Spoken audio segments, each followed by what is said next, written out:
जम्मू कश्मीर के साबिक वज़ीर आला और नेशनल कॉन्फ्रेंस के सदर डॉक्टर फारूक अब्दुल्ला ने हज़रत बल दरगाह में पेश आए हालिया वाक़े पर गहरे अफसोस का इजहार किया। इन्होंने इस वाक़े को इंतहाई अफसोसनाक करार देते हुए कहा कि हज़रत बल एक मुक़द्दस मुकाम है जो जम्मू कश्मीर में अमन और आशती की अलामत है।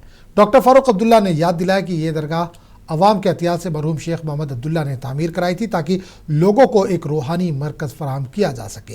इन्होंने ज़ोर देकर कहा कि ऐसे मजहबी मकामात की हुर्मत को हर हाल में बरकरार रखना हम सब की मुश्तरका जिम्मेदारी है। फारूक अब्दुल्ला ने अवाम से अपील की कि वो फ़िरका वाराना हम आहंगी और मजहबी रवादारी को फ़रोग़ दें ताकि वादी में अमन का पैगाम मजबूत हो सके।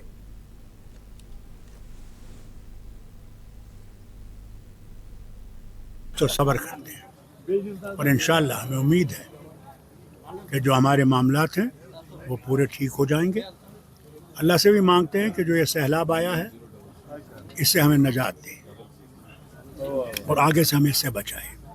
साथ साथ ये भी बाप से कहूँ कि दुनिया में जो हालत इस वक्त गाज़ा की है, मुझे अफसोस इस बात का आता है कि वहाँ पे हज़ारों को रोज़ वहाँ इज़राइल मार रहा है और मैं किसी अरब मुल्क के बात नहीं सुनता हूँ कि जो उसके बारे में कुछ बयान दें और उनके लिए मदद करें।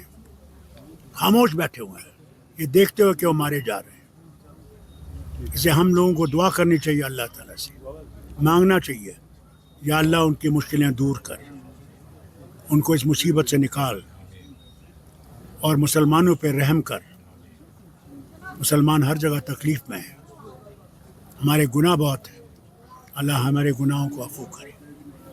दरगाहों में अभी सियासत हो रही है, उसके ऊपर देखिए हज़रत बल में जो हुआ वो गलत था, उनको वो बोर्ड लगाना नहीं चाहिए था।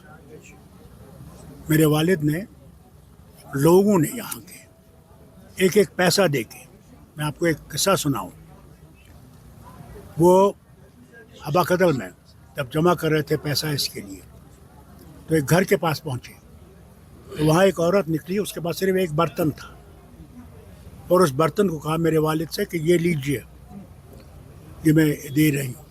मेरे वालिद ने कहा तेरे पास बर्तन और